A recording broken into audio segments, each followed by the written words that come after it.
The year is 1842. A heavy, damp fog clings to the cobblestone streets of London, wrapping the city in a blanket of muted gray. It is not a bright afternoon. The sun has long since surrendered to the thick mist that rises from the River Thames, diffusing the light into a pale, ghostly haze. Here, on the outskirts of the bustling city, the noise of the carriages and the street vendors fades away, replaced by a profound and heavy silence. Before you stands the Union Workhouse. It is a structure of immense proportions, a fortress built not of stone, but of dark, red brick that has been stained black by decades of coal smoke and grime.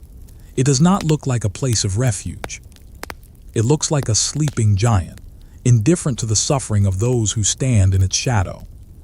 The building stretches high into the gloom, its walls flat and imposing, broken only by rows of narrow, high windows that reflect the gray sky like unseeing eyes. You stand at the boundary of your old life and your new one. Between you and the formidable brick walls lies the entrance, the great iron gates. They are tall, towering well above the height of any man, forged from cold, unyielding metal. The iron is painted a deep black, though here and there, the paint has chipped away to reveal the rust of seasons past. The gates are designed not just to keep the world out, but to keep the inhabitants in. They are topped with sharp spikes, piercing the fog, standing as silent sentinels against the freedom of the outside world. The air here feels different. It is colder, carrying the scent of wet stone and stagnant water. You pull your thin coat tighter around your shoulders, though the fabric offers little protection against the damp chill that seems to seep into your very bones. There is a stillness in the air, a pause in time. The wind moves slowly here, rustling the few dead leaves that have gathered at the base of the gate, scraping them across the pavement with a dry, whispering sound. Reaching out, your hand hovers for a moment before touching the cold metal of the gate. It feels like ice against your skin, a physical shock that grounds you in this bleak reality. The metal is rough, pitted by the rain and the soot.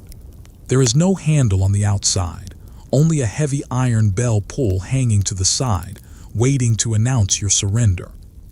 To stand here is to accept that all other roads have closed. The pride of the past, the memories of a warm hearth, the independence of a life lived on one's own terms, all of these must be left on this side of the gate. Beyond these bars lies a world of rigid order, of silence, and of survival. You take a slow, deep breath, tasting the metallic tang of the fog. The world behind you is fading into the mist. The shadow of the iron gates falls long and heavy across the ground, stretching out to meet your feet. With a heavy heart and a slow, deliberate movement, you reach for the bell. The sound of its ringing is not loud, but it is deep and resonant, a hollow clang that echoes through the courtyard beyond, signaling the end of the journey and the beginning of the long, silent wait. The echo of the bell fades into the heavy, damp air, leaving behind a silence that feels thicker than before. For a long moment, nothing happens. You stand there, the cold iron of the gate still pressing against your palm, waiting for a sign, for a movement, for acknowledgement. Then, from somewhere deep within the stone courtyard, comes the sound of footsteps. They are slow, deliberate, the heavy thud of leather boots striking wet flagstones. The sound grows louder, a rhythmic marching that draws closer to the barrier that separates you from the interior. With a groan of metal that seems to cry out in protest, the heavy lock tumblers shift. The sound is harsh, a grinding of iron against iron. Slowly, heavily, the great gate swings inward. It does not open wide, only enough to permit a single body to pass through. Standing in the gap is the porter. He is a man of indeterminate age, his face weathered and set in lines of permanent indifference. He does not speak a greeting. He does not ask how you are. He simply steps aside, a silent gesture that commands you to enter. You step across the threshold. The moment your foot touches the ground inside the walls, The gate is pushed shut behind you. The slam is final, a thunderclap that seals the world you knew away. The key turns in the lock once more, a sharp click that severs the connection to the streets, the fog, and the freedom of the city outside. You are now inside the Union. The courtyard is barren. There is no grass, no softness, only hard-packed earth and stone walls that rise up on all sides, blocking out the horizon. You are led across this open space toward a smaller door, the entrance to the receiving ward. The air here smells different than the street. The scent of river fog is replaced by the smell of boiled cabbage, damp wool, and the sharp, chemical sting of carbolic acid. It is the smell of an institution, a sterile, joyless odor that clings to the back of the throat. You are ushered into a small, dim room, the receiving office. A high wooden desk dominates the space, behind which sits a clerk with a ledger open before him. The book is massive, its pages yellowed and filled with row upon row of neat, cramped handwriting. This is the registry of the poor. The only sound in the room is the scratching of a steel-nibbed pen against paper and the slow, rhythmic ticking of a clock on the wall. Tick, tock, tick, tock. It measures time not in hours but in moments of waiting. Questions are asked: name, age, place of birth, trade.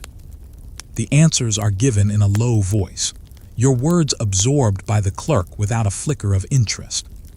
He dips his pen into the inkwell, the glass clinking softly, and writes down the details of your existence.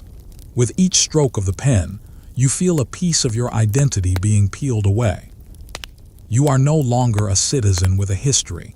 You are becoming an entry in a book, a statistic to be managed. Once the ledger is closed, the true admission begins. You are led into a separate room, a space that is cold and tiled, echoing with the sound of dripping water. This is the stripping room. The instruction is given, not with malice but with a crushing lack of emotion. You must undress. One by one, you begin to remove the layers of your life. First, the coat, threadbare and patched perhaps, but yours. It holds the shape of your shoulders. The pockets contain the dust of the roads you have walked. You fold it and place it on a wooden bench. Next, the shirt, the trousers, the worn boots that have carried you this far. As each item is removed, the cold air of the room bites at your exposed skin, raising goose flesh. You are asked to empty your pockets. A small coin, a piece of string, a folded letter, a smooth stone kept for luck. These small, insignificant treasures are the anchors of your memory. But here they are contraband. They are taken from you, placed into a bag and tagged with a number. You are told they will be returned when you leave, but the promise feels hollow. As you stand there, stripped of your clothes and your possessions, you feel a profound sense of vulnerability. You are unshielded, exposed to the uncaring gaze of the institution. Then comes the bath. In the center of the room stands a large iron tub. The water is not steaming and inviting. It is tepid, looking gray in the dim light. The smell of the carbolic soap is overpowering now, a medicinal scent that stings the nose. You are told to step in. This is not a bath for relaxation. It is a procedure of purification. The workhouse assumes that poverty brings filth, and so you must be scrubbed. The water feels oily and strange against your skin. You wash with the block of harsh, yellow soap. It lathers poorly, feeling gritty and rough. You scrub away the dirt of the outside world, but it feels as though you are also scrubbing away the last traces of your individuality. The clerk or an attendant watches, ensuring the process is thorough. There is no privacy here. Shame is a luxury you can no longer afford. When you emerge from the water, shivering in the cool air, you are not given a soft towel. You are handed a rough, coarse cloth that scrapes against your skin, drying you with efficient brutality. Your old clothes, the ones you arrived in, are already being gathered up.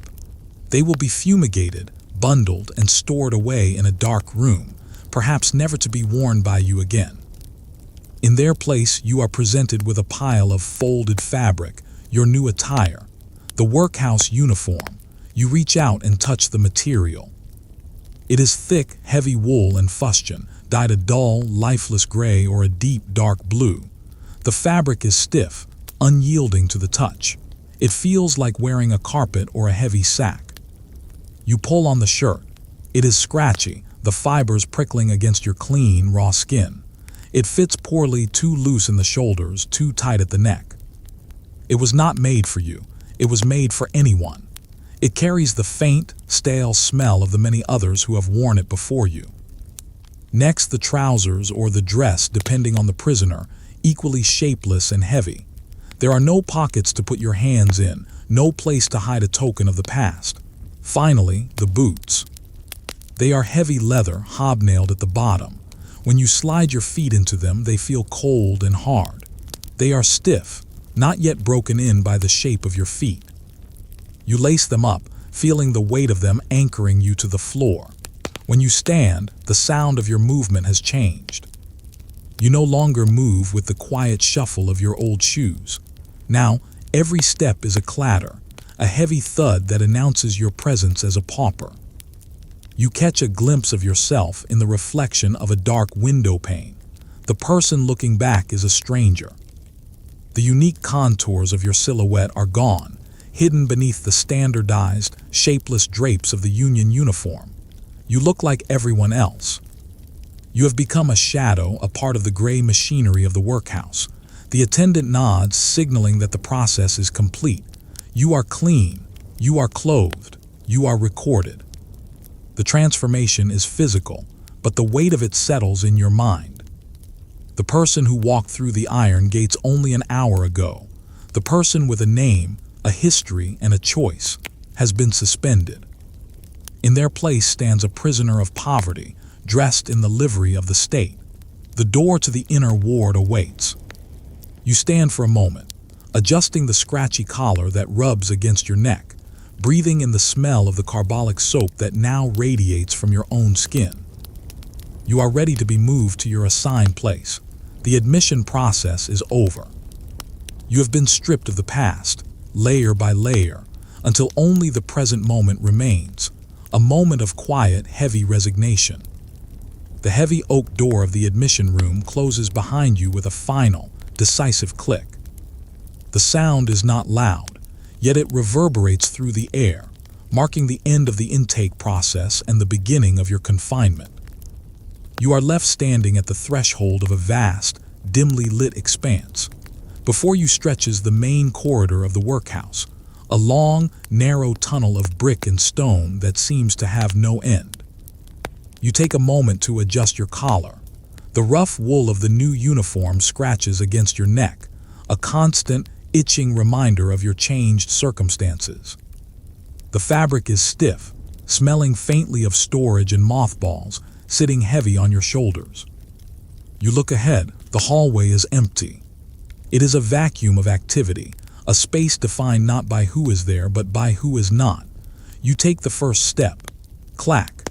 The sound of your new hobnailed boot striking the stone floor is startlingly sharp.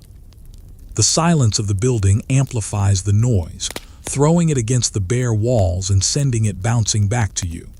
You wait a second, half expecting a reprimand for the noise, but none comes. There is only the silence. You take another step. Clack, and another. Clack. You begin to walk, falling into a rhythm that will become the soundtrack of your days. The floor beneath your feet is made of flagstones, large, rectangular slabs of cold, gray stone. They have been worn smooth by the passage of thousands of feet before yours. If you look closely, you can see the slight depressions in the center of each stone, eroded by generations of the poor shuffling to and from their labors. The stone is uneven in places, cold enough that the chill seeps through the thick soles of your boots and into your toes. To your left and to your right rise the walls. They are tall, stretching up toward a ceiling that is lost in the shadows above. The walls are painted a functional, lifeless color, a whitewash that has long since yellowed with age and smoke. Here and there the plaster is peeling. You watch as you pass a section where the paint has curled away from the brick, revealing the rough, red clay beneath. It looks like a wound that has never healed. In other places, damp patches bloom like dark flowers, evidence of the moisture that permeates the very foundation of this place. The smell is distinct here in the hallway. It is the scent of wet mortar, of stale air that has been breathed too many times, and a faint, underlying odor of boiled cabbage drifting from some distant kitchen. There are windows, but they are set high up in the wall, far above eye level. They are narrow slits, barred with iron, allowing only the faintest gray light to filter in. The light does not illuminate. It merely highlights the dust motes dancing in the stagnant air. You watch the dust swirling in the weak beams, moving in slow, hypnotic circles. Millions of tiny particles, suspended in the gloom, trapping you in a haze of twilight. Even though it is afternoon, the hallway feels like it is stuck in a perpetual state of dusk. You continue to walk. The corridor seems to stretch on forever, a tunnel of converging lines. The perspective is dizzying. The rows of doors on either side appear to get smaller and smaller, until they vanish into a single point in the distance. These doors are identical, heavy, painted a dark, glossy green or black with simple iron latches. They are all closed. What lies behind them? Storerooms, offices for the masters, cells. You do not know. They stand like silent sentinels guarding their secrets. There is no sound coming from behind them, no voices, no movement. It is as if the building itself is holding its breath. Your footsteps echo, clack, scrape, clack. The rhythm is hypnotic. You find yourself counting the stones as you pass them. 1, 2, 3. A crack in the fourth one. 5, 6. A stain on the seventh. The monotony of the visual landscape begins to blur your sense of time. Have you been walking for a minute, 5 minutes, an hour? In the workhouse, distance is not measured in feet, but in the effort it takes to move forward. The air in the hallway is colder than in the admission room. It is a drafty cold, a moving current of air that whistles softly through unseen cracks. It brushes against your face, touching your cheeks with icy fingers. You instinctively hunch your shoulders, burying your hands deep into the coarse fabric of your sleeves, but there are no pockets to offer warmth. You are exposed to the draft, just as you are exposed to the system. As you progress deeper into the belly of the building, the architecture seems to press in on you. The ceiling feels lower, the walls closer together. It is designed to make you feel small. It is designed to remind you that you are merely a cog in a vast, indifferent machine. There is no decoration here, no art, no color to break the endless sea of gray and beige. It is a space stripped of humanity, built solely for function and containment. You pass a gas bracket on the wall, the brass tarnished and dull. It is unlit, waiting for the night to bring its flickering, yellow glow. Below it, a scuff mark on the wall tells a silent story of someone who might have leaned there, tired and broken, years ago. You wonder who they were. You wonder where they are now. But the thought drifts away, unable to take root in the sterile atmosphere. The corridor takes a turn. You round the corner expecting a change, but it is simply more of the same. Another long stretch of stone and plaster, another row of silent doors. The repetition is numbing. It lulls the mind into a state of blankness. You stop thinking about the outside world. The memory of the streets, the noise of the market, the green of the parks, it all begins to feel like a dream you had long ago. The only reality is this hallway. The only reality is the stone beneath your feet and the walls that guide you forward. Ahead, at the very end of this new corridor, is a set of double doors. They are larger than the others, more imposing. This is the entrance to the ward, the dormitory, the place where you will sleep or try to sleep among strangers who share your fate. You slow your pace, dragging out the final moments of solitude. Once you pass through those doors, you will be one of many. Here in the hallway, you are still, in a small way, an individual moving through space. You observe the grain of the wood on the approaching doors. It is dark oak, scarred and scratched near the handle. The handle itself is brass, worn smooth and shiny by the grip of countless hands.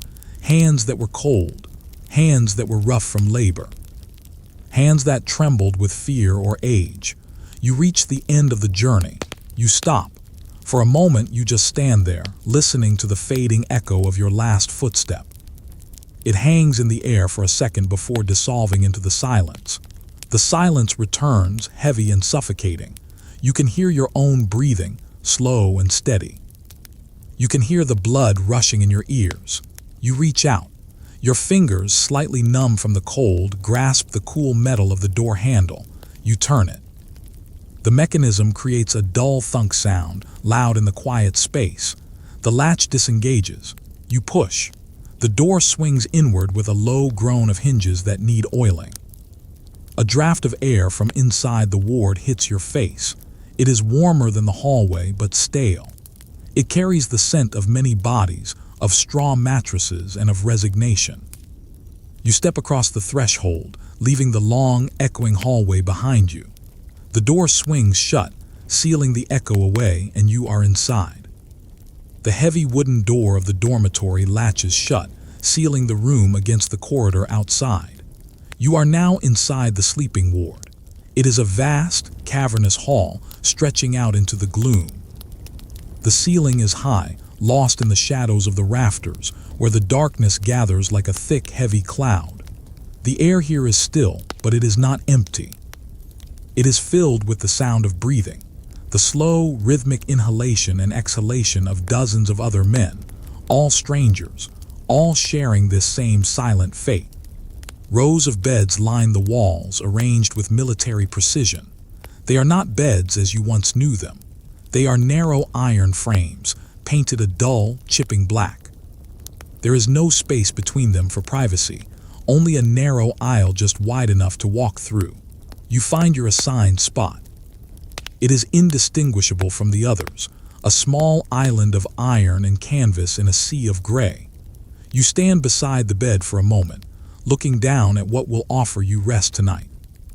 There is no feather mattress here, no soft cotton sheets. Instead, there is a large, rectangular sack made of rough, ticking fabric. It is stuffed tight with straw. You press your hand onto it. The straw crunches under your palm, a dry, brittle sound that seems too loud in the quiet room. The surface is lumpy and uneven. You can feel the stalks of the dried grass through the fabric, stiff and unyielding. This is your mattress. At the head of the bed lies a bolster, a hard, cylindrical pillow also stuffed with straw or perhaps horsehair. It looks as inviting as a log of wood. Folded neatly at the foot of the bed are the blankets. They are not the warm, woolen blankets of a home. They are rugs, coarse, heavy, and brown, bearing the woven insignia of the Union. They smell of storage, of damp wool, and of the many bodies that have huddled beneath them in winters past.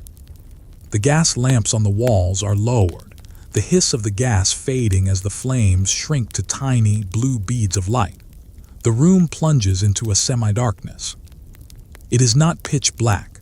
The high windows allow the moonlight to filter in, casting long, pale rectangles of light across the floorboards. The shadows of the iron bed frames stretch out across the room, creating a cage-like pattern on the floor. Slowly, heavily, you sit down on the edge of the bed. The iron springs creak with a high-pitched protest. The straw mattress rustles beneath you, shifting and settling. You lift your legs and swing them onto the bed, the heavy workhouse boots having been left in a neat pair beneath the frame. You lie back. The sensation is immediate. The straw does not conform to your body. Your body must conform to the straw. Knots of dried stalks press against your back, your shoulders, your hips. You shift, trying to find a hollow, a softer spot, but the rustling sound of the movement echoes in your ears. Crinkle, crunch, shift. Every movement is audible. You realize that to find comfort is impossible. You must simply find a position that is tolerable. You pull the heavy brown rug up to your chin. The wool is scratchy against your skin, bristling like dried heather. It is heavy, pressing down on you, yet it seems to hold no warmth. The cold of the ward is pervasive. It is a damp chill that rises from the floorboards, drifting up through the thin mattress. You curl your legs up slightly, trying to preserve your body heat, creating a small cocoon of warmth within the hostile environment. Lying there, staring up into the darkness, your senses heighten. The visual world has faded, and the auditory world takes over. The ward is a symphony of sleep sounds. To your left, a man breathes with a heavy, wheezing rattle, the sound of lungs worn down by years of coal smoke or factory dust. To your right, someone shifts in their sleep, the straw of their mattress crunching loudly, followed by a sigh of resignation. Further down the row, a rhythmic snoring begins, a low, monotonous drone that vibrates in the air. Outside, the wind has picked up. You can hear it whistling around the corners of the brick building, a lonely, hollow sound. It rattles the window panes in their frames, a gentle, persistent tapping. Tap, tap, tap. It sounds like a finger on the glass asking to be let in.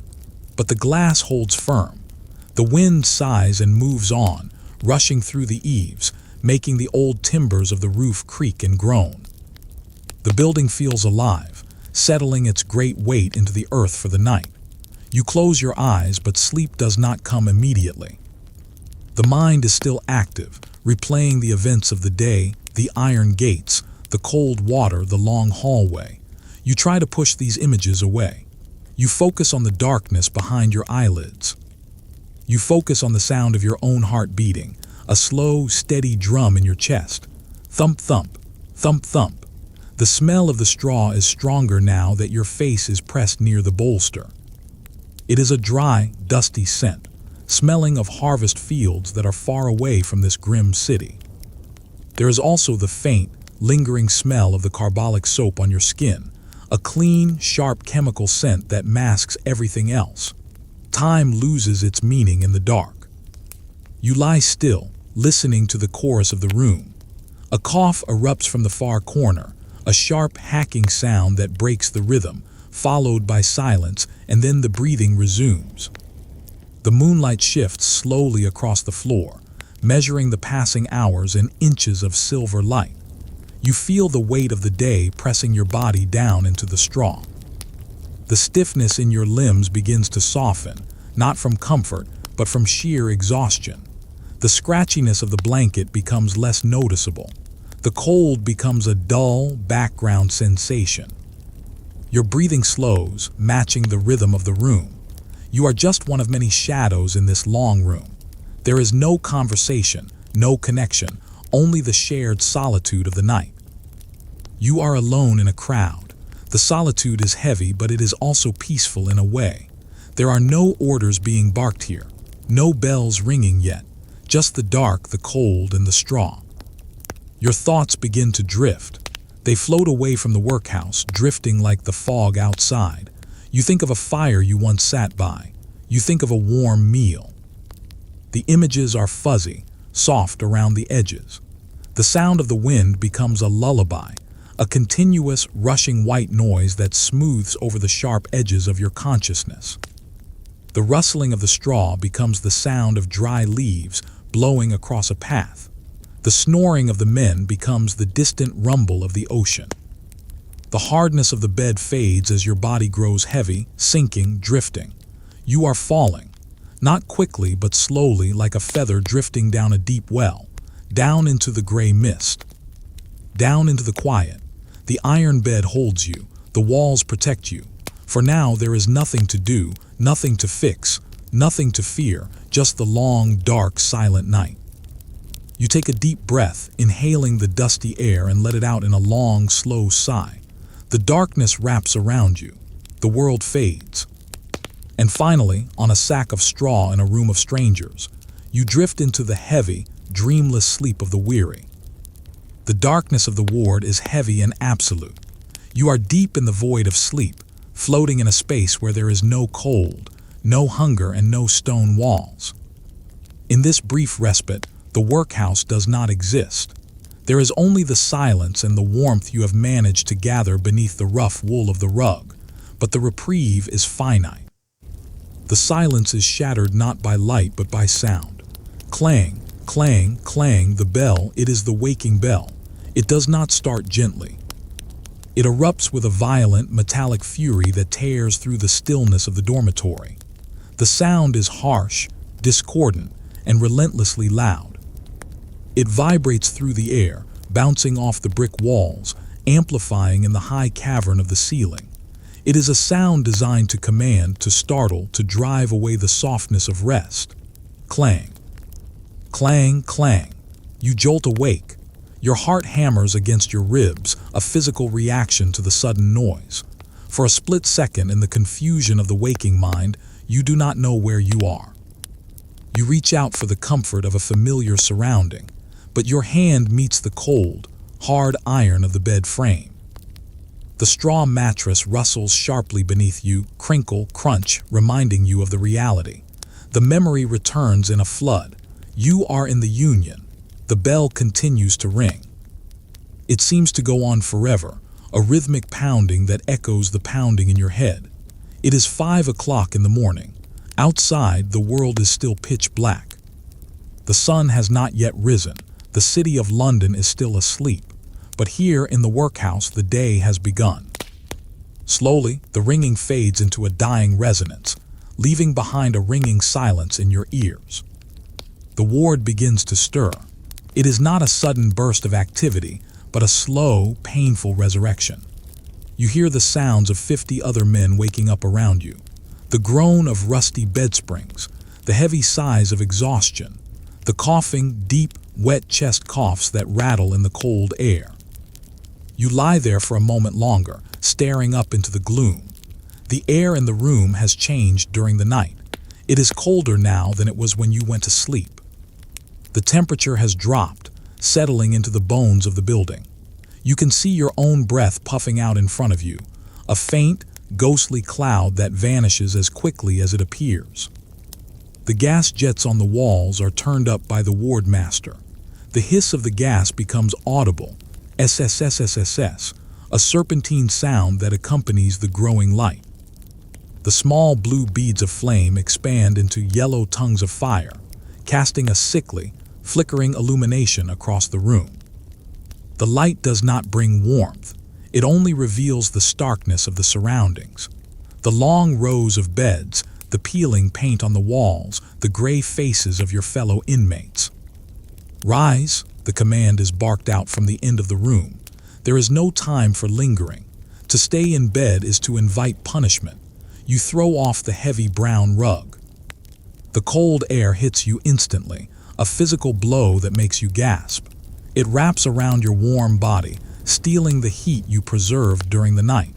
Your skin prickles with goose flesh. You swing your legs over the side of the bed. Your bare feet search for the floor. When they make contact with the wooden boards, the shock of the cold travels up your legs. The wood feels like ice. You sit there hunched over, rubbing your face with hands that feel stiff and clumsy. The joints in your fingers ache. The dampness of the place has seeped into them. Now begins the morning ritual. It is a ritual of strict order. Before you can dress, you must make your bed. This is not a casual tidying. It is a precise operation. You stand up, your nightshirt thin and offering no protection against the draft. You take the heavy rug and smooth it out. You fold it. Once, twice. The corners must align perfectly. The fabric is coarse and heavy, difficult to manipulate with frozen fingers. You place it at the foot of the bed. You fluff the straw bolster, though it remains as hard as a log. The sheet must be pulled tight, devoid of wrinkles. Everything must be uniform. Every bed in the row must look exactly the same. Only when the bed is inspected by your own critical eye do you reach for your clothes. Your uniform is piled neatly where you left it. It is cold. Putting on cold clothes is one of the distinct miseries of the morning. The shirt feels damp and stiff. You pull it over your head, shivering as the fabric touches your back. You button it up, your fingers fumbling with the small, hard buttons. Then the trousers dress. The heavy wool feels rough against your legs. Finally, the boots. You reach under the bed and pull them out. The leather has stiffened overnight in the cold air. They are like blocks of wood. You force your feet into them. Stomp, stomp. You struggle with the laces, tying them tight. The hobnails on the soles scrape against the floorboards. When you stand up, fully dressed, you feel the weight of the uniform dragging you down. You are no longer a man waking up. You are a prisoner encased in the shell of the institution. There is no talking. Silence is the rule. 50 men are moving, dressing, and folding blankets, yet there is no conversation. The only sounds are the rustling of cloth, the scuffing of boots, and the occasional clearing of a throat. It is a pantomime of life performed in a hush. You join the line forming at the wash troughs. This is the next shock. There is no hot water. There is a long lead or stone trough with a pipe running above it. Cold water trickles out into basins. You step forward. You cup your hands under the flow. The water is freezing, numbing your fingers instantly. You splash it onto your face. The sensation is sharp and biting. It wakes you up fully, chasing away the last remnants of sleep, but it brings no pleasure. You scrub your face quickly with the rough towel provided, often a communal towel that is already damp from the person before you. There is little to no soap. You are washing away the sleep, but the grime of the workhouse seems indelible. You dry your face, your skin red and tingling from the cold water and the rough cloth. You run wet fingers through your hair, trying to bring some order to it. In the polished metal of a window latch or a dark pane of glass, you might catch a glimpse of yourself. Shadowy, pale, eyes dark with fatigue. The bell rings again, a single sharp note. It is time to move. The ward is tidy. The beds are made. The inmates are dressed. You fall into line, standing by your bed. The master walks down the aisle, his boots clicking loudly on the floor. He inspects the beds, his eyes scanning for a wrinkle, a misplaced fold. You hold your breath as he passes. He says nothing. He moves on. The order is given to march. You turn to the left. You begin to walk. The sound of 50 pairs of hobnailed boots striking the floor creates a rhythmic, thundering noise. Clump, clump, clump. It is the heartbeat of the workhouse. You march out of the dormitory, leaving the empty beds behind. You step back into the long, drafty corridor. The air here smells of damp stone and the faint, unappetizing aroma of breakfast being prepared in the distance. The windows in the hallway are still dark, black squares against the walls. You are awake. The night is over, but the day that stretches ahead of you promises no variety, no excitement, and no comfort. It is simply another cycle of the wheel. Another 12 hours of silence and labor.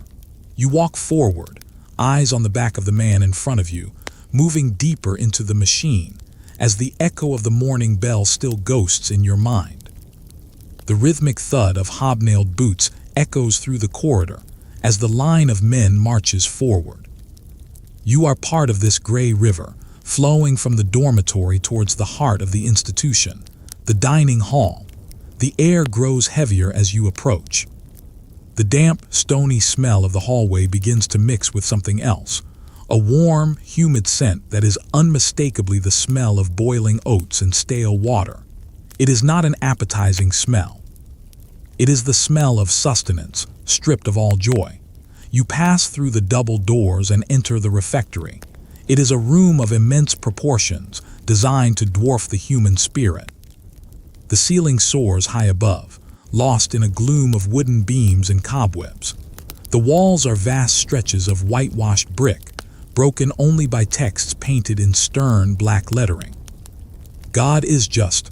Waste not, want not. The words loom over you, silent commandments staring down at the hungry. Rows of long, wooden tables run the length of the hall, flanked by simple backless benches. The wood of the tables is scrubbed white, worn smooth by decades of elbows and bowls. There is no tablecloth, there is no decoration. There is only the wood, the stone floor, and the silence. You move to your assigned place. You do not sit yet. You stand behind the bench, hands at your sides, eyes forward. The discipline of the workhouse extends even to the act of eating. Hundreds of men stand in rows like soldiers in a silent army. The only sound is the shuffling of feet as the last of the inmates file in. Then, stillness returns. At the front of the hall, on a raised platform, stands the master. He overlooks the room with a gaze of practiced indifference. Beside him, the grand clock on the wall ticks loudly. Tock, tock, tock. The pendulum swings, marking the seconds of your hunger. Grace is said, a muttered prayer that floats up into the rafters. It is a thanksgiving for a meal that barely sustains life. You bow your head, but your eyes are fixed on the serving station. The serving begins. You shuffle forward in line towards the serving hatch. The process is mechanical. A serving hatch opens. A tin bowl is thrust forward.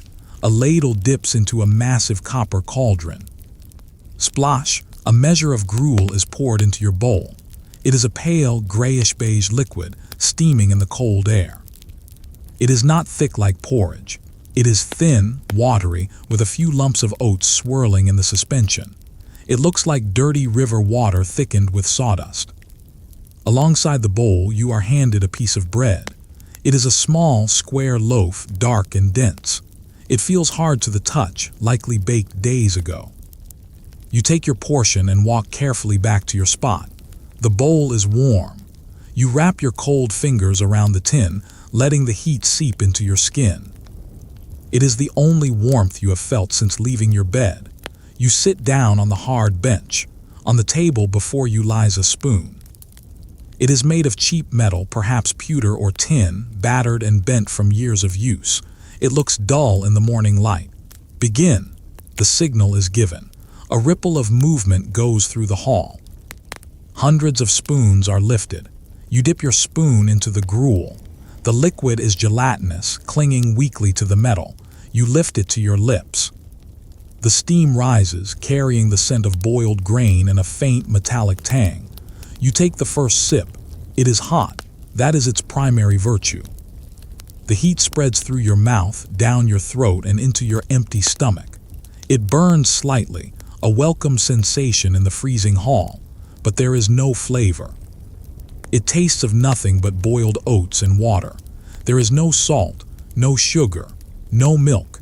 It is a blank, neutral taste, designed only to silence the ache of hunger, not to satisfy the palate. You eat slowly. In the workhouse, meals are the only break in the day's labor, so you prolong the experience. You chew the few solid lumps of oat. They are soft, almost dissolving in your mouth. Clink, scrape, swallow. The sounds of the dining hall create a monotonous soundscape. The clinking of hundreds of spoons against tin bowls, the low murmur of chewing. The shuffling of boots on the stone floor. There is no conversation. Talking is strictly forbidden during meals. If a whisper is heard, the master's cane will strike the table, a sound like a gunshot that freezes the room. So you eat in silence. You pick up the bread. It is a rock. You break off a piece. The crust is tough, resisting the tear. You dip the dry bread into the remaining liquid of the gruel, watching it soak up the gray fluid, softening slightly. You put the sodden bread into your mouth. It requires effort to chew. It is coarse, perhaps mixed with potato flour or worse to stretch the supply, but it is food. You chew methodically, 1, 2, 3 times. As you eat, you stare at the back of the man in front of you or at the grain of the wood on the table. You trace a scratch in the varnish with your eyes, a long, jagged line. Who made it? Another prisoner, years ago, waiting for the whistle to blow. The boredom is as palpable as the hunger. The level of gruel in your bowl lowers. You chase the last few drops with your spoon. You tilt the bowl, scraping the metal edge against the bottom to gather every smear of sustenance. Scrape, scrape. The sound is lonely. It signifies the end of the meal. The warmth in your stomach is a fleeting comfort. You know it will not last long against the chill of the day. You look around. Most men have finished. They sit with empty bowls in front of them, hands clasped, staring into nothingness. The steam has vanished. The room feels colder again. The smell of the food is fading, replaced once more by the smell of damp wool and unwashed bodies. You run your thumb over the rim of the empty bowl. It is cooling rapidly. The metal feels greasy. You wipe the spoon clean with your thumb, a habit of cleanliness where there is no water to wash. The master stands up. The room tenses. The meal is over. The brief interlude of warmth has concluded. Stand. The benches scrape loudly against the floor as everyone rises in unison. The noise is a sudden, harsh roar that breaks the trance of the meal. You pick up your empty bowl and spoon.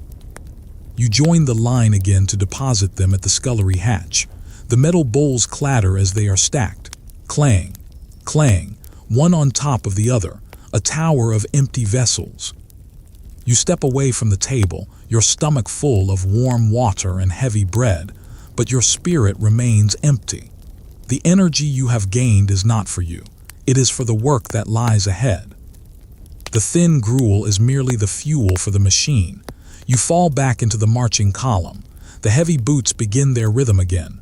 Left, right, left, right. You are moving out of the hall, away from the smell of food, towards the work yards. The morning meal is done. The long, gray day of labor is about to begin.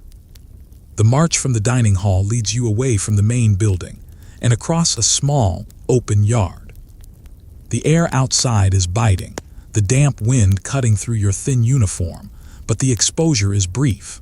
You are herded towards a long, low brick building that sits apart from the others. This is the oakum shed. As you step across the threshold, the smell hits you instantly. It is a thick, overpowering scent, the smell of old tar, of stagnant bilge water, and of dry, dusty hemp. It is a smell that coats the back of your throat and clings to the hairs in your nose. It is the scent of the sea, but without the freedom of the ocean. It is the scent of dead ships. The shed is dimly lit.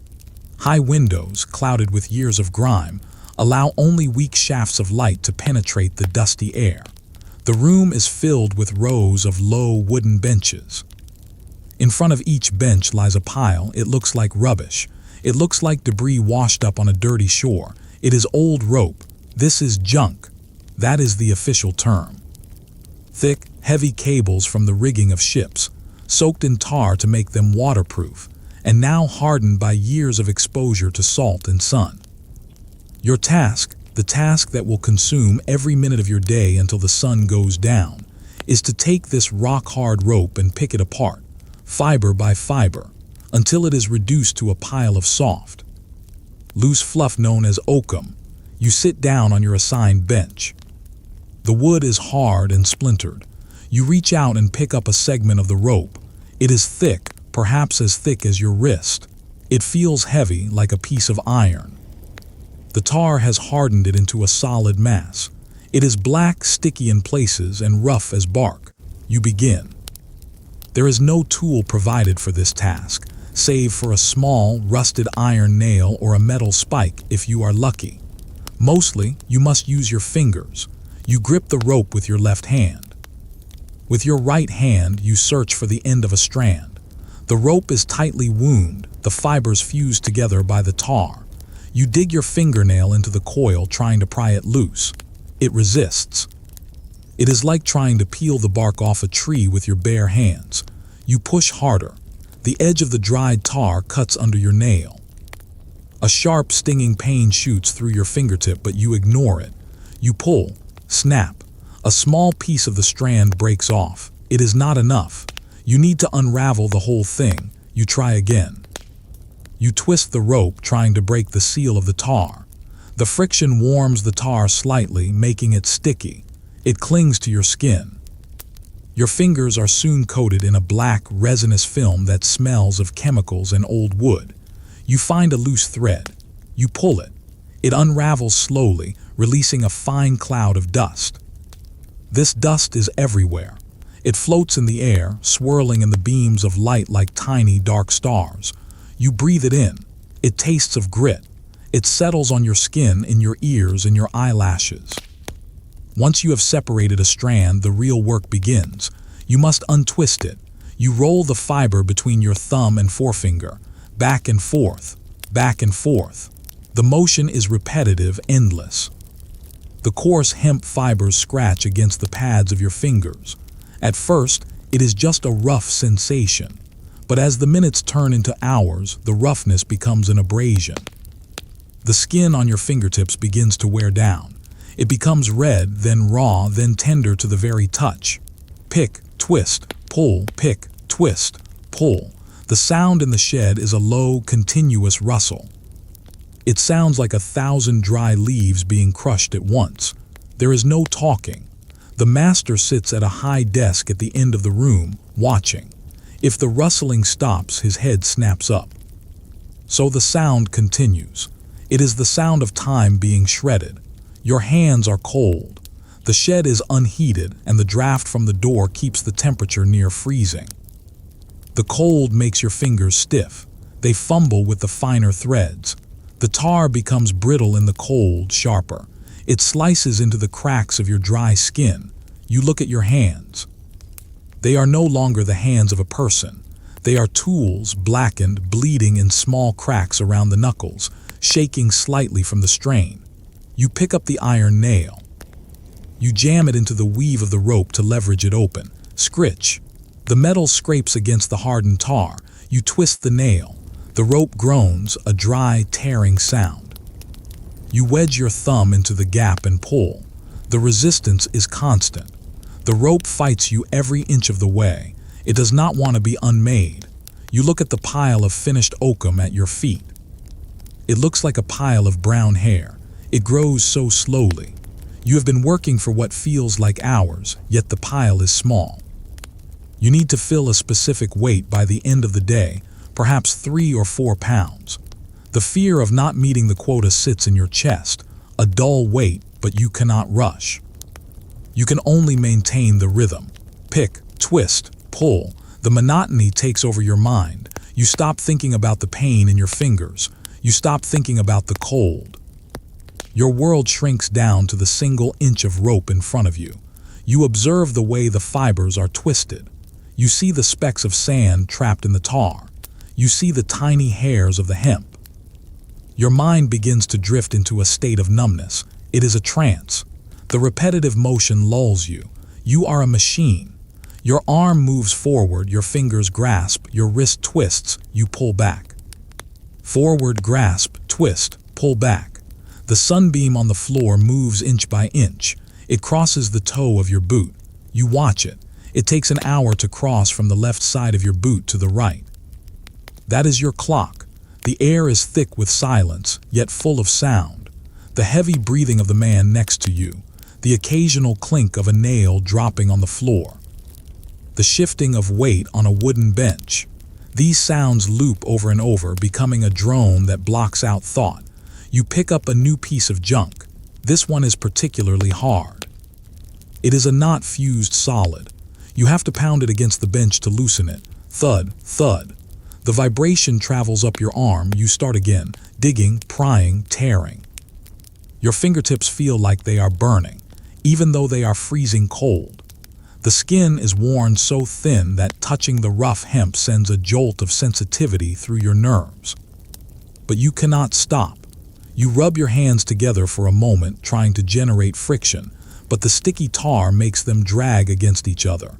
You look at a single strand of fiber. You pull it apart. It separates into 2. You pull those 2 apart. They separate into 4. It is an endless fractal of destruction. You are unmaking a ship's history. This rope once held a sail that caught the wind in the Indian Ocean. It once moored a vessel in the docks of Hong Kong. Now, it is just trash in your hands, destroying your skin, turning into dust. The dust makes you want to cough, but you suppress it. Coughing breaks the rhythm. Pick, twist, pull. The hours stretch out like the rope itself, long, tough, and impossible to see the end of. You are lost in the gray, dusty haze of the shed. The pain in your fingers becomes a dull throb, a background noise to the monotony. You are tired. not just physically but deeply in your soul. The boredom is heavy. It presses down on your eyelids. The rhythmic movement of your hands is hypnotic. You could do this in your sleep. Perhaps you are asleep. Perhaps this is all a dream of endless rope and black tar, but the sharp sting of a splinter under your nail brings you back. You flinch. You pull the splinter out. A tiny drop of blood beads up, bright red against the black tar. You wipe it on your uniform. You pick up the rope again. There is more to do. The pile of junk is still high. The pile of oakum is still low. The day is long, and the silence of the shed continues, broken only by the endless dry sound of tearing fibers. Scritch, tear, silence, scritch, tear, silence. And so you work on, drifting deeper into the numb, gray world of the oakum picker. The sharp rap of the master's cane against the wooden desk slices through the dusty silence of the oakum shed. It is a singular, hollow sound that signals the end of the shift. The work is not done. The work is never truly done, but the time allotted for this session has expired. You stop. Your hands, stained black with tar and stiff from the cold, hover over the pile of unfinished rope. You drop the strand you were unraveling. It falls with a soft whisper onto the heap of fibers at your feet. Slowly, you unclench your fingers. They ache deeply, the joints protesting as you straighten them. You rub your thumb over your raw fingertips, feeling the rough, callous skin that has formed there. Stand. The command is low but absolute. Around you, the rustling of the oakum ceases. The men on the benches rise in unison. The movement is stiff. Bodies that have been hunched over for hours unfold with audible cracks of joints and suppressed groans of discomfort. You stand, feeling the blood begin to flow back into your legs, bringing a prickling sensation to your numb feet. You form a line. The door to the shed is unbolted and thrown open. A sudden rush of air floods the room. It is starkly different from the stagnant, dusty atmosphere of the shed. This air is alive. It is cold, clean, and carries the scent of wet stone and distant rain. You take a deep breath, filling your lungs, coughing slightly as the fresh oxygen hits the dust that has settled in your chest. You march out. You step into the yard. It is not a garden. It is a rectangular enclosure, a box open only to the sky. The ground is paved with cobblestones, hard, uneven, and slick with moisture. On all four sides, walls of dark brick rise up, towering 20 feet high. They block out the view of the city, the trees, the horizon. There is nothing to see but the walls and the sky above. This is the exercise yard. The master calls it recreation. You call it the circle. The instruction is simple: walk. You begin to move. The prisoners form a large, loose circle around the perimeter of the yard. You must keep a distance of 3 paces from the man in front of you. You must keep your hands behind your back or at your sides. And as always, you must not speak. You fall into step. Clack, scrape, clack. The sound of the boots on the cobblestones is different here than in the hallway. Here, the sound has no ceiling to bounce off. It rises up and dissipates into the open air, sounding flatter, duller. You look down at your feet. You watch the toe of your boot swing forward and strike the stone. You watch the heel lift.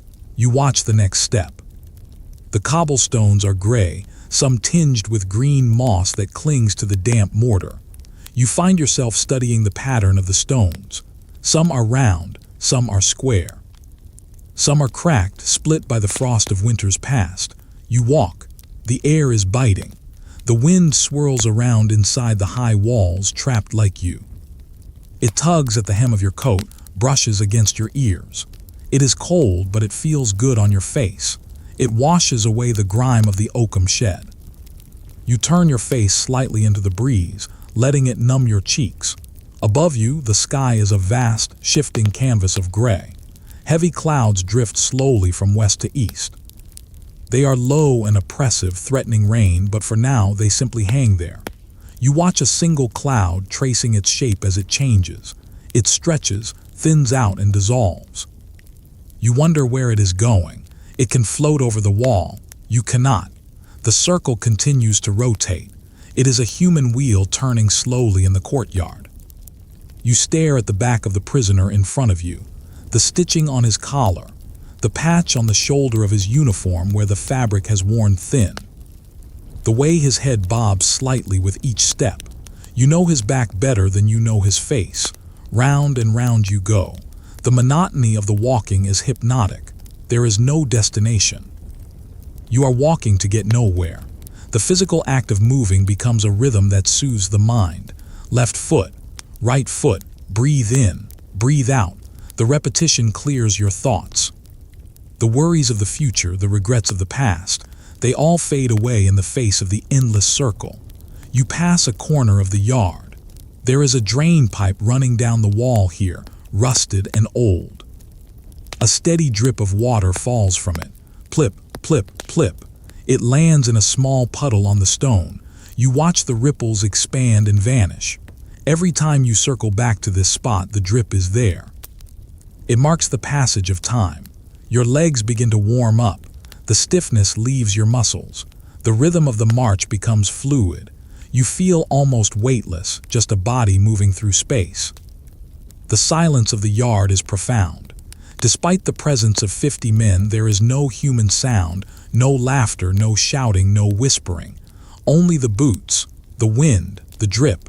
You look at the wall again. The bricks are red but stained black by the soot of London's chimneys. You count the rows of bricks as you walk. 1 row, 2 rows, 10 rows. The mortar is crumbling in places.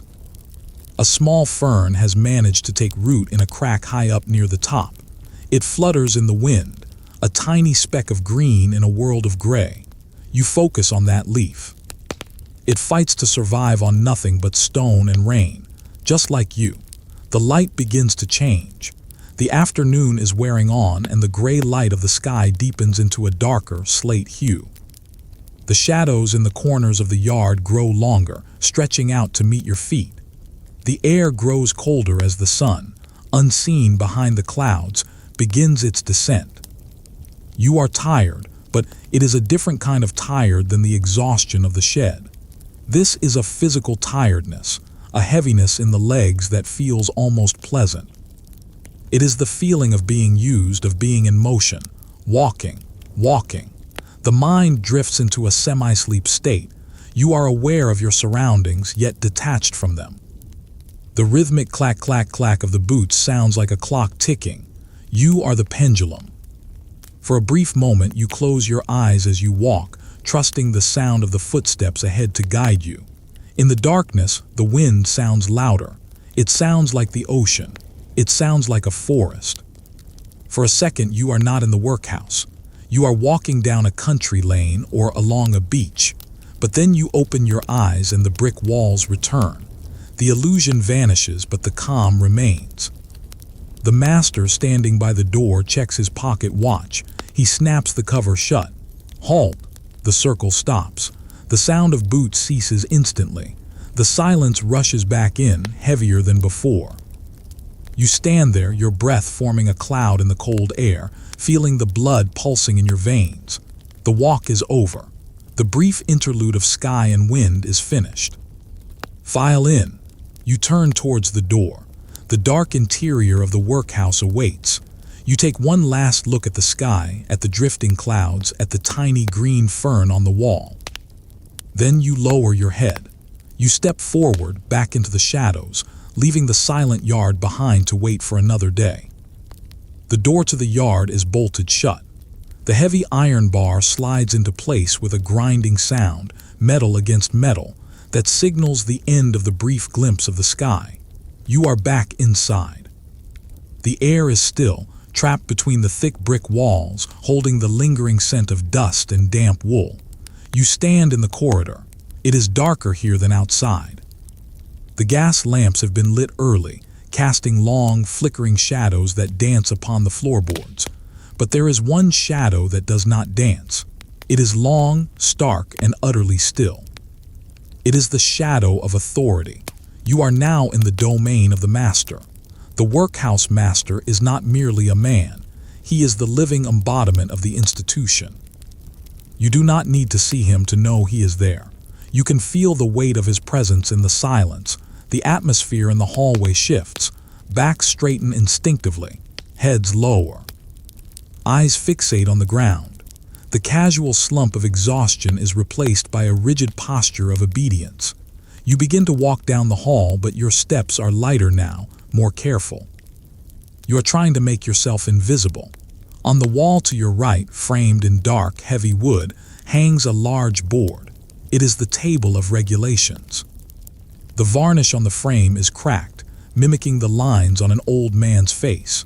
Behind the glass, the paper has yellowed with age, curling slightly at the corners. But the black ink remains sharp, authoritative. RULES and regulations for the inmates. You do not stop to read it. Stopping is forbidden, but you know the words by heart. They have been etched into your mind through days of silent repetition. Rule 1. Silence must be observed at all times. Rule 2. No inmate shall pretend sickness. Rule 3. Obey the master in all things. The words seem to float in the air around you. They are not just ink on paper. They are the invisible walls that confine you more effectively than the bricks ever could. You visualize the font, stern, block letters, unyielding and devoid of grace. Then you hear it, tap, tap, tap. It is a distinct rhythmic sound echoing from the far end of the corridor. It is the sound of a cane striking the floorboards. It is a slow, deliberate tempo. It does not hurry. It approaches with the inevitability of the tide. Tap, step, tap, step. The sound grows louder. It fills the vacuum of silence in the hallway. You keep walking, your eyes fixed on the gray wool of the jacket of the man in front of you. You do not look up. To look up is to challenge. To look up is to be noticed. And in the workhouse, safety lies in obscurity. The master comes into view in your peripheral vision. He is a tall figure, looming like a statue. He wears a frock coat of dark broadcloth, cut sharply to fit his frame. The fabric is stiff, brushing against his legs as he walks. You can hear the faint swish of the material. He does not speak. He does not need to. He stands by the wall, watching the line of prisoners file past. He is the observer, the panopticon. His eyes, cold and assessing, sweep over the line. He is looking for a fault. A button undone, a muddy boot, a whisper, a slouch. As you draw closer to where he stands, your heart rate slows down oddly into a heavy, thumping rhythm. It is a suppression of fear, a numbness. You hold your breath, letting it out in a thin, silent stream. You pass him. You are close enough to smell the scent that surrounds him. It is not the smell of the workhouse. It is the smell of pipe tobacco, rich, sweet, and earthy. It is the smell of polished leather. It is the smell of a world you used to know, a world of comfort that is now denied to you. You focus on his boots. They are polished to a high shine, reflecting the gaslight like black mirrors. They are free of the dust that coats your own. Beside his boot rests the tip of the cane. It is polished wood, perhaps mahogany capped with brass. It rests on the floor, dormant but ready. He says nothing. He makes no movement. He simply stands there, a pillar of judgment. You pass him. The tension in your shoulders remains tight until you are several paces away. You do not look back. You can feel his gaze on the back of your neck, a physical pressure, like a cold finger tracing your spine. You wonder if he is writing your name in a mental ledger. You wonder if he saw the way you dragged your feet, but the moment stretches and breaks. The sound of the cane resumes behind you. Tap, tap, tap. He is moving away or perhaps walking further down the line. The rhythm is steady, a metronome for the slow, grinding machinery of the day. The surveillance here is total. Even when the master is not present, the feeling of being watched remains. The architecture of the building is designed for it. Long, straight corridors where a single person can see from one end to the other. Glass panels in the doors. Use of shadows and light. You walk past the master's office. The door is slightly ajar. Through the crack you see a desk. On the desk sits a heavy ledger closed, an inkwell, a quill pen resting in a holder. The room looks warm. There is a fire in the grate, the orange coals glowing softly. It is a cruel glimpse of warmth. You see the shadow of the master's chair cast against the wall by the firelight. It looks huge, distorted, a monster made of darkness. You continue on. The rules follow you. The silence follows you. You have internalized the master. Even when you are alone, you move quietly. Even when no one is looking, you fold your clothes neatly. You have become your own guard.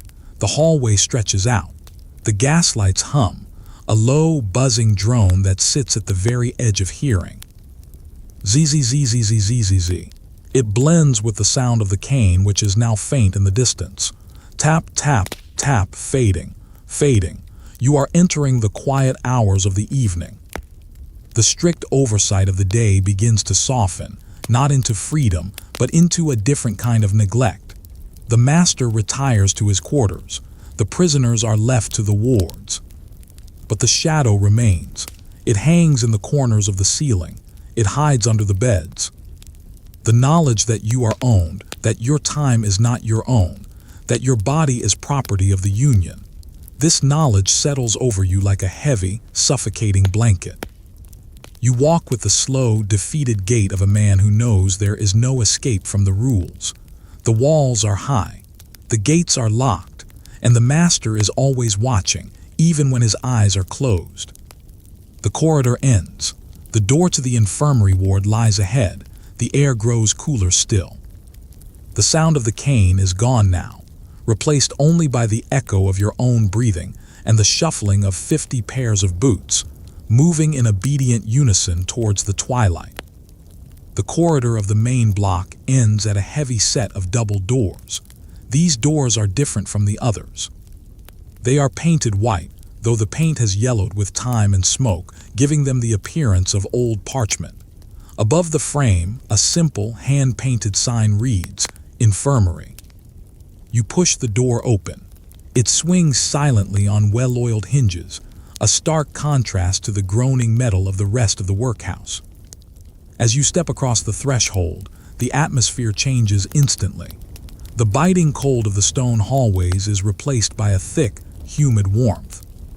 It is a heat that does not comfort. It is a stagnant, heavy heat born of closed windows and feverish bodies. The smell is the first thing to greet you.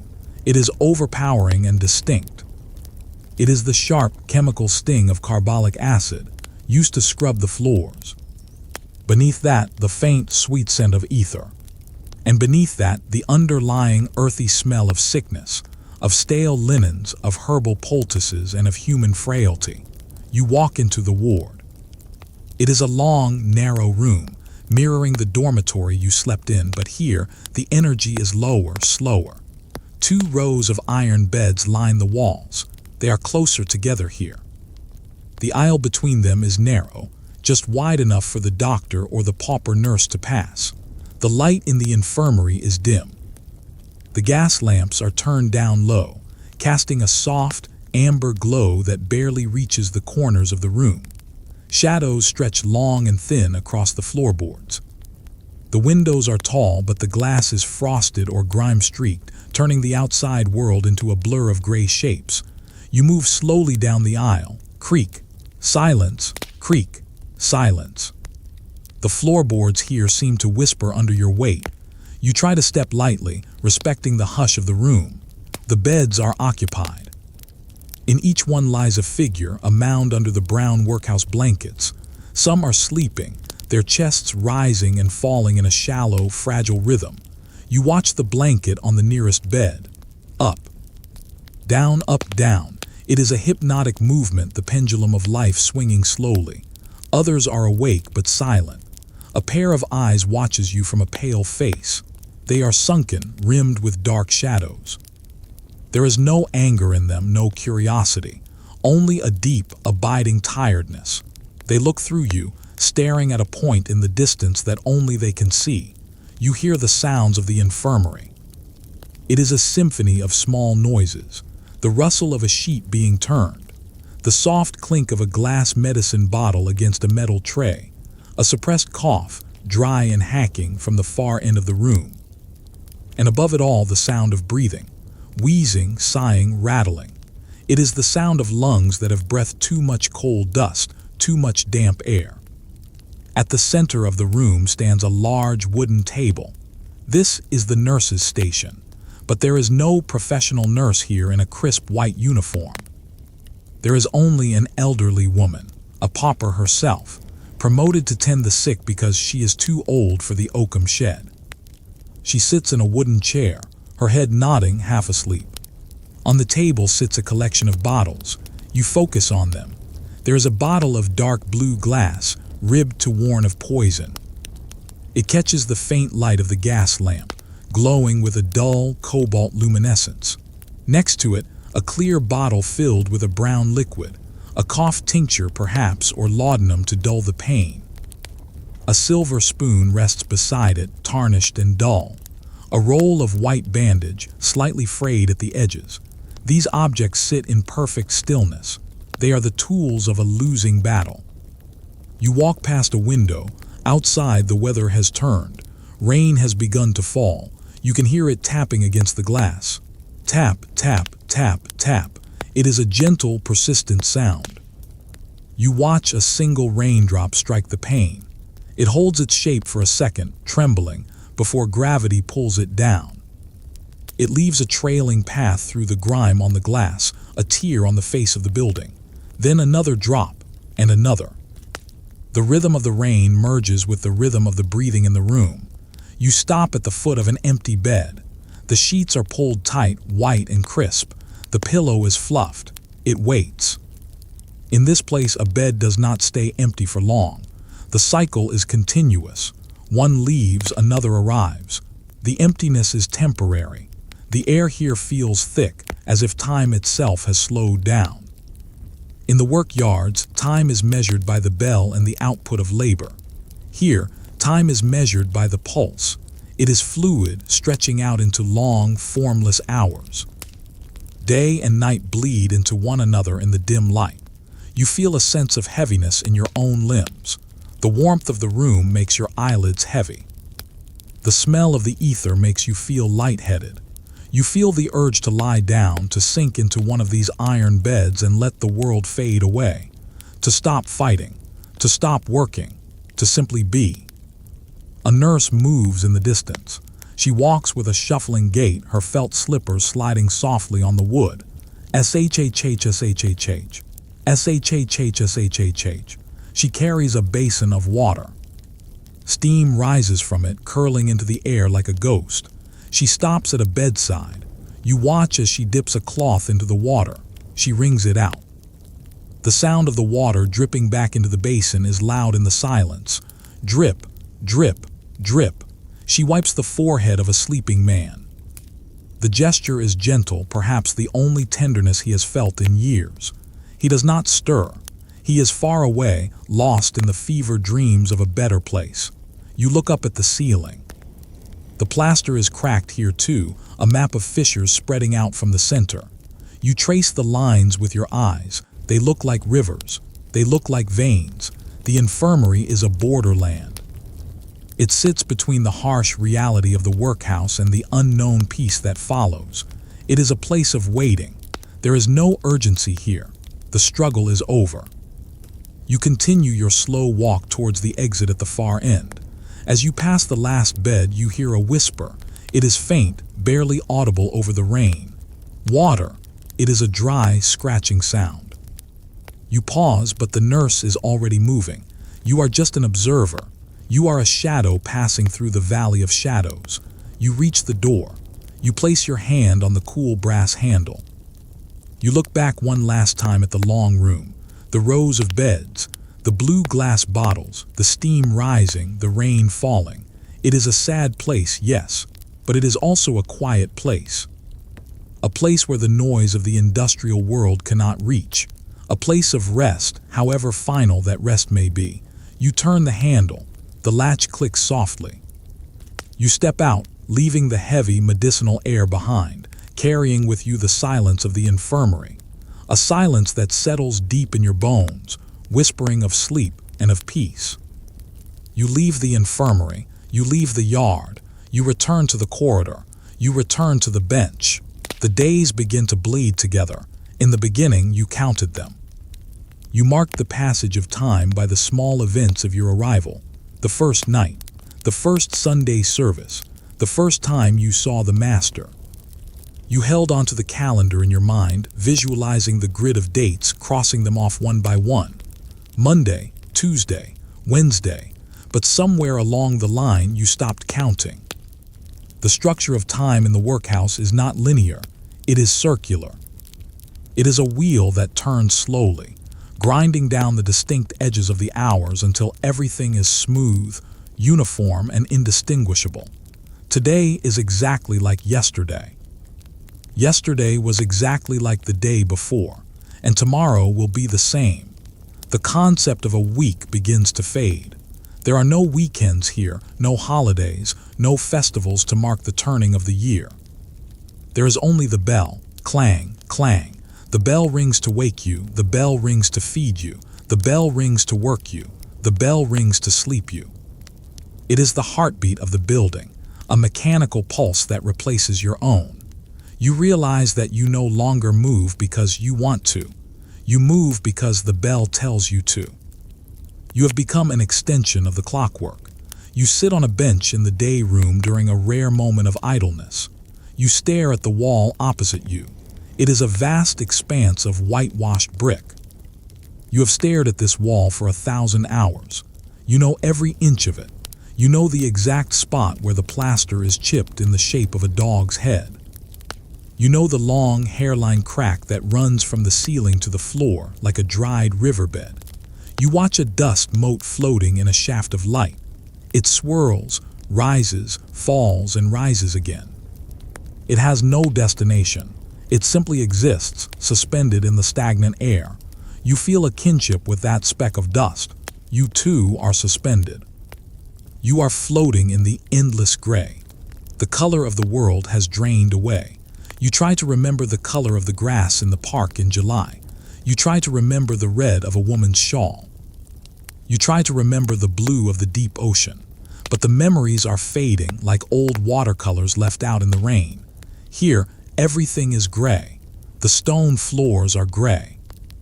The sky through the dirty windows is gray. The uniforms are gray. The gruel is gray. Even the skin of the men around you seems to have taken on a gray, pallid hue, as if the very blood in their veins has lost its vibrancy. Seasons change, but only in temperature, not in spirit.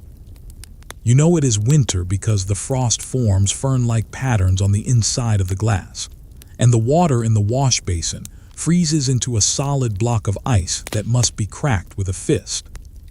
You know it is winter because the draft in the hallway bites with teeth of wind, and the chilblains on your fingers swell and itch.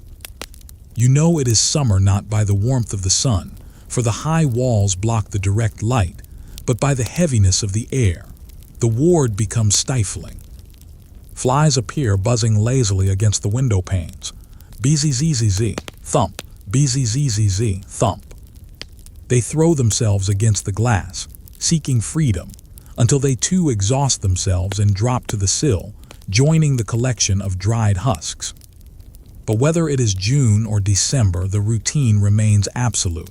The oakum must be picked, the floors must be scrubbed, the silence must be kept. You begin to lose your history. Who were you before you walked through the iron gates?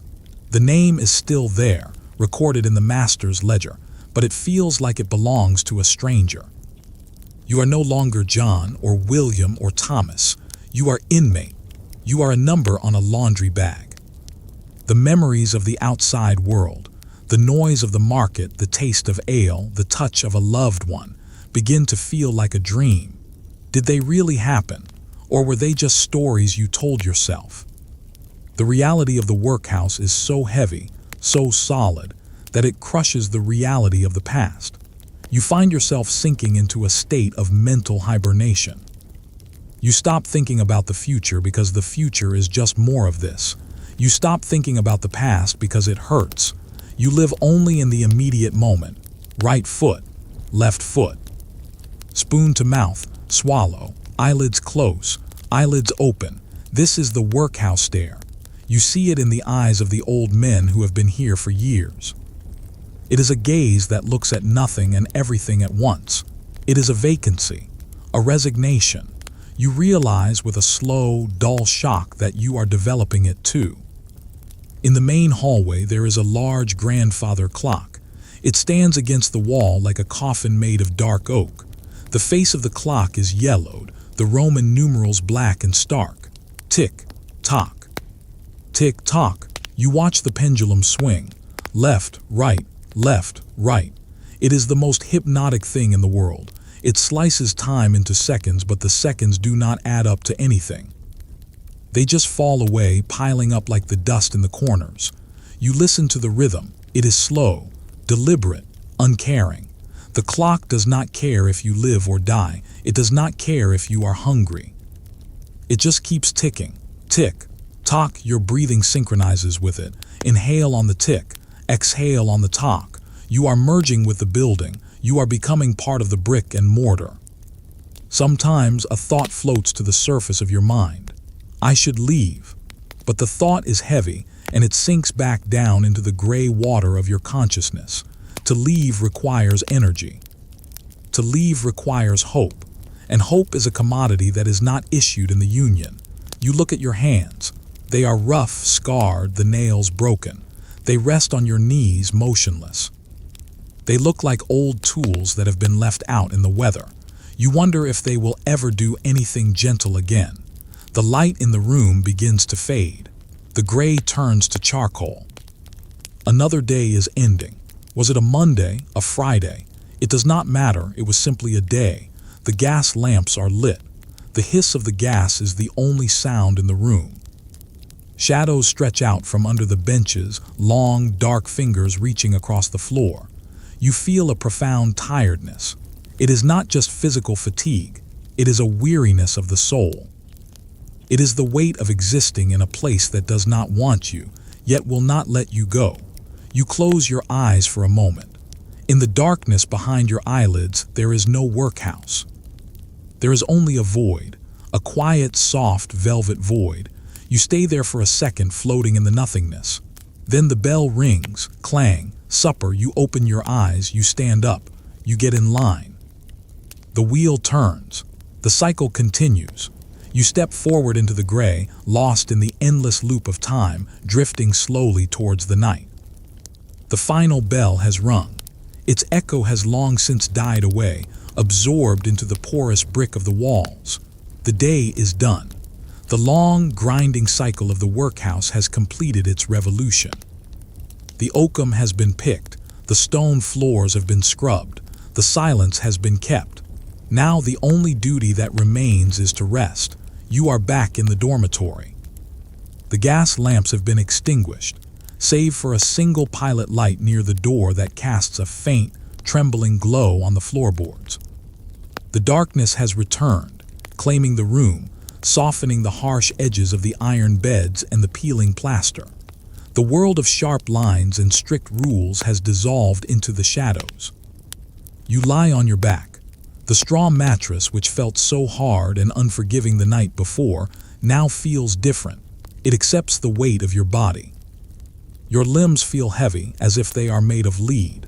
The exhaustion of the day has seeped into your muscles, pulling you down, anchoring you to the bed. It is a heaviness that demands surrender. You pull the rough brown rug up to your chin. The scratchiness of the wool no longer bothers you. It is warmth. It is a shield. Underneath this blanket, you are no longer a prisoner of the state. You are simply a weary soul seeking refuge. The cold air of the ward presses against your face, but your body is creating its own small island of heat. Listen, the building is settling. The great wooden beams of the roof creak softly in the wind. Creak. It is a sound of age, a sound of endurance. Outside, the fog has rolled in from the river again. You can sense it pressing against the windows, a thick, white blanket wrapping the workhouse in isolation. The city of London is far away. The noise of the carriages, the shouts of the street sellers, it is all gone. There is only this room, There is only this quiet. The breathing of the men around you has found a rhythm. It is a collective sigh. Inhale, exhale, a slow ocean-like sound that fills the space. It acts as a lullaby, a white noise that smooths out the thoughts in your mind. You match your breath to theirs, slow, deep, steady. Your eyes are heavy. You try to keep them open for a moment longer, watching the dust motes dancing in the sliver of moonlight, but the effort is too great. Your eyelids flutter and close. The visual world fades away. The gray walls disappear. The iron bars disappear. You are drifting. Imagine the mist outside. It is cool and soft. It is seeping through the cracks in the window frames, entering the room. It swirls around the beds, covering the floor in a low, white cloud. It rises slowly, covering your boots, covering the bed frame. It is a mist of forgetfulness. As the mist rises, the memories of the day begin to dissolve. The hunger fades. The sting of the cold water fades. The master's cane, the endless rope, the hard bench, they are all drifting away into the fog. They are becoming insubstantial, like ghosts. You are floating now. The bed is no longer a sack of straw. It is a raft, drifting gently on a dark, calm river. The current is slow. It carries you away from the workhouse, away from the Victorian grimness, carrying you downstream towards a place of absolute silence. Your hands are still. Your feet are still. Your heart beats slowly, a calm drum in the center of your chest. Thump, thump, thump, thump, the history is sleeping. The year 1842 is fading into the archives of time. The people here are shadows, and you are becoming a shadow with them. There is no pain here in the dark. There is no waiting. There is only the endless, velvet embrace of sleep. Let go. Let go of the tension in your shoulders. Let go of the tightness in your jaw. Let go of the thoughts that race. They are not important now. Nothing is important now. You are sinking deeper into the mattress, deeper into the warmth, deeper into the mist. The sounds of the ward are becoming distant, like echoes from another world. Drifting, sinking, sleeping, the iron gates are closed, but your mind is free to leave. You drift out into the night, into the cool, gray fog, weightless and at peace. The workhouse is gone. The world is gone. There is only the dark. There is only the quiet. There is only sleep.